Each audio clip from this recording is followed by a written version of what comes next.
लड़ने के दो तरीके होते हैं। एक है कि आप उस सिचुएशन में पहुंच गए, कई बार होता है हम चाहते नहीं है लेकिन एक सिचुएशन में हम पहुंच जाते हैं जहां पर वो डर हमारे आमने सामने होता है, तब हमें पता ही नहीं है कि हम उससे कैसे लड़ें। एक है ऐसी कोई सिचुएशन नहीं है आपकी लाइफ में और आप खुद उस सिचुएशन को क्रिएट कर दो, तो वो सेफ एनवायरनमेंट है। आप समझ पा रहे हो ना?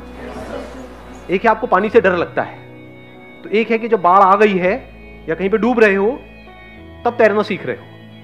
एक सेफ एनवायरनमेंट में, यानी किसी स्विमिंग पूल में आप तैरना सीख रहे हो, उसमें तो कोई रिस्क नहीं है, कोई डर नहीं है। ऐसे ही ये जो डर है वो है कि कहीं मैं बेवकूफ ना लगने लगूं। तो अगर हम जानबूझ करके कुछ बेवकूफों वाली हरकतें करें, अपने घर में भी, अपने दोस्तों के सामने भी, यहां भी वहां भी, मतलब जानबूझ करके अपना मजाक उड़वाएं, तो क्या लोगों को मजा आएगा आपका मजाक उड़ाने में? नहीं। मजा किसका मजाक उड़ाने में आता है? अपने ऑफिस में, घर में, यहाँ पे वहां पे। जो बुरा मानता है, जो उससे परेशान होता है बेसिकली। जो बुरा मानता है, बुरा क्यों मानता है? क्योंकि उसके अंदर डर है कि कहीं मेरा मजाक ना उड़ जाए। जिसके अंदर एक्चुअल में डर है ही नहीं, वो खुद ही अपना मजाक उड़ाता रहता है। अब उसका कोई क्या मजाक बनाएगा? अगर अपनी वीकनेसेस पे हम खुद हंसना शुरू कर दें, खुद अपने आप को हल्का फुल्का लेना शुरू कर दें हर एक सिचुएशन में, तो ऐसी अगर कोई सिचुएशन क्रिएट होगी भी जहां पे एक्चुअल में आप बेवकूफ शो हो रहे होगे, तब भी आप हंस रहे होगे। बट अगर हमने अपने आप को ज्यादा सीरियसली ले लिया, अब हम फंस जाएंगे। जब दुनिया हंसेगी, चाहे आपके मुंह पे ना हंसे, आप जा रहे हो, आपको दिख रहा है मुंह नीचे कर करके हंस रहे हैं लोग, हो जाती है ना कि लाइफ में कई बार ऐसी सिचुएशंस क्रिएट हो जाती हैं। बेवकूफ है, बेवकूफ है, बेवकूफ है, मन में बोल रहे हैं, आपको पता लग रहा है उनकी शक्ल से।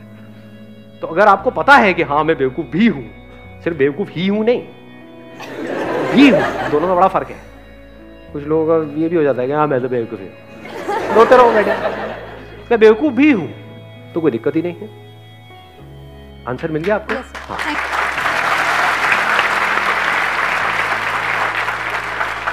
तो प्रैक्टिकली आप कुछ ऐसा करना चाहते हैं यहाँ पे स्टेज पे आकर? नहीं,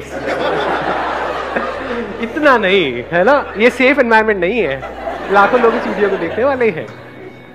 बिल्कुल ठीक। अब देखो, अभी इन्होंने कहा नहीं, तो क्या ये सही डिसीजन है, गलत डिसीजन है? बिल्कुल सही है, क्योंकि डर को एक झटके में कॉन्कर नहीं किया जाता है। ये नहीं कि मुझे तैरने से डर लगता है तो मैं सीधा जाकर के समुद्र में तैरूंगा। इसको हम करेज समझते हैं, बट ये करेज नहीं, बेवकूफी होती है बहुत बार। अगर डर है तो धीरे धीरे कॉन्कर करो, धीरे धीरे। Hi sir, my name is Chirag. I went to New Zealand for studies.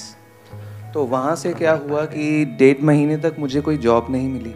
अब I am planning again to go to Canada, but मेरे को ये डर है कि अगर मैं दोबारा कोशिश करूँगा तो फिर से फेल ना हो जाऊँ, because a lot of money was involved.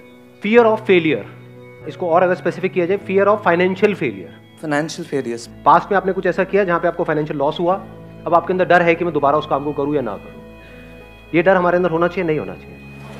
कितने कहते हैं नहीं होना चाहिए? 3-4 लोग। कितने कहते हैं डर होना चाहिए हमारे अंदर? ये होना चाहिए, because money is like your life line. दो तरह के फियर्स होते हैं, इसको ध्यान से समझ लेना। एक है साइकोलॉजिकल, एक है फिजिकल। पहले इन दोनों को अलग अलग करके हमको समझना होगा। साइकोलॉजिकल क्या है? लोग हंसेंगे तो, लोग मेरे को बेवकूफ बोलेंगे तो, ये सब क्या है? Psychological fears. मैंने पैसा जोड़ा है, 10 साल तक सुबह से रात तक काम करके इतना पैसा जोड़ा है, मान लो 2 लाख रुपए या 4 लाख रुपए। मेरे पेरेंट्स ने पूरी लाइफ काम करके इतना पैसा जोड़ा है, और अगर वो पैसा डूब गया तो ये डर होना चाहिए, नहीं होना चाहिए? 100% होना चाहिए। इसका प्लस पॉइंट क्या है? ये जो फियर ऑफ फाइनेंशियल लॉस है, ये आपको फाइनेंशियल लॉस से बचाएगा। हाँ जी। इसका माइनस पॉइंट क्या है? आप एक ऐसी स्टेट में पहुंच जाओगे जिसको बोलते हैं पैरालिसिस ऑफ एनालिसिस। टाइम निकल जाएगा, 10 साल, 20 साल, 50 साल, कुछ करोगे ही नहीं। रिस्क के नाम से हमको डर लगने लग जाएगा। तो क्या ऐसा बंदा कभी भी कुछ कर पाएगा अगर उसको डर ने चारों तरफ से घेर लिया है तो? क्योंकि लॉस तो हो ही सकता है ना, जब पहले हुआ है तो दोबारा भी हो सकता है ना। कुछ भी नया हम ट्राई करते हैं तो वहां पे रिस्क तो होता ही है ना। ऐसा तो नहीं हो सकता कि रिस्क हो ही ना। और मजे की बात क्या है, हमको लगता है कि रिस्क सिर्फ वहां पर है, जहां पर आप हो वहां पर जो रिस्क है वो हमको नजर नहीं आता है। बिल्कुल ऐसा है जैसे घर से बाहर अगर हम कहीं जाएंगे, कहीं ट्रैकिंग करने जाओगे तो वहां पे रिस्क है ना, मर सकते हो ना ट्रैकिंग करोगे तो। घर में बैठे रहो तो कोई रिस्क है? नहीं है, ऐसा हमको लगता है। बहुत बड़ा रिस्क है, एक कैद है, कैद में जिए कैद में मरे। क्या किया जिंदगी में? कुछ भी नहीं। सुबह इतने बजे उठे, वहां पर गए, फिर आए, फिर सो गए, फिर ये किया वो किया। एक रेपिटेटिव मोड में नहीं चले जाएंगे। फिर हमें और एक रोबोट में फर्क क्या है? लाइफ किसे कहते हैं? जो ग्रो कर रहा हो या जो रुक गया हो? बिल्कुल हवा की तरह जो चलती चली जा रही है, पानी जो बहता चला जा रहा है। पानी रुक जाता है तो सड़ने लग जाता है। तो ये इसका बहुत बड़ा माइनस पॉइंट है, फियर ऑफ फाइनेंशियल लॉस। क्योंकि कुछ भी करने के लिए पैसा तो चाहिए ही ना। बिना पैसे के क्या नया होगा? मतलब कुछ भी, आपको अपने घर से यहां तक भी आना तो उसके लिए भी पैसा लगा। तो छोटे से भी छोटा कुछ करोगे तो उसके लिए भी पैसा चाहिए। तो अगर हम बहुत ज्यादा डरने लग जाएं तो एक बात पक्की है कि हम अगले लेवल पे नहीं जा पाएंगे। तो अब ये डर हमारे अंदर से कैसे निकले? That is a question. ये डर तब निकल सकता है जब जो भी आप करने वाले हैं उस सिचुएशन की हर साइड को आप देख लेते हो। फॉर एग्जाम्पल, आपने अपना एग्जाम्पल दिया कि अब आप कनाडा जाने की सोच रहे हैं। ज्यादातर हम बैकअप प्लान क्या सोचते हैं? मैं कनाडा जाऊंगा, वहां कुछ नहीं हुआ तो यहां पे ये कर लूंगा। फाइनेंशियल प्लानिंग किसको कहेंगे? अब अगर मैं दोबारा जा रहा हूं तो पहले तो मैंने सीखा कि पिछली बार जब मैं गया था तब मैंने क्या गलतियां करी, क्यों ऐसा हुआ। ऐसा तो नहीं किसी एक ने कुछ बोला था, उसके भरोसे हम वहां पर पहुंच गए और उस बंदे ने डिच कर दिया लास्ट मोमेंट पे। तो अब ये गलती नहीं करनी है, किसी पे भरोसा नहीं करना है। क्योंकि इस दुनिया में 99% लोगों को अपनी पड़ी है, आपकी थोड़ी पड़ी है।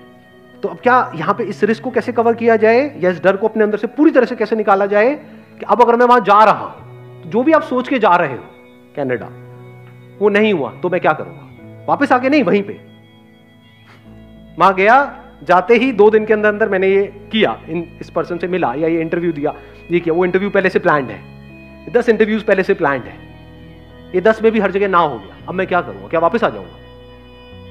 वहां पे और क्या किया जा सकता है? उसको भी आपने प्रायोरिटाइज कर दिया है। ये नहीं हुआ तो ये नहीं हुआ तो ये नहीं हुआ तो ये नहीं हुआ तो ये नहीं हुआ तो ये नहीं हुआ तो ये। तो आपके फेलियर होने के चांसेस बहुत कम हो गए। तो डर निकल गया।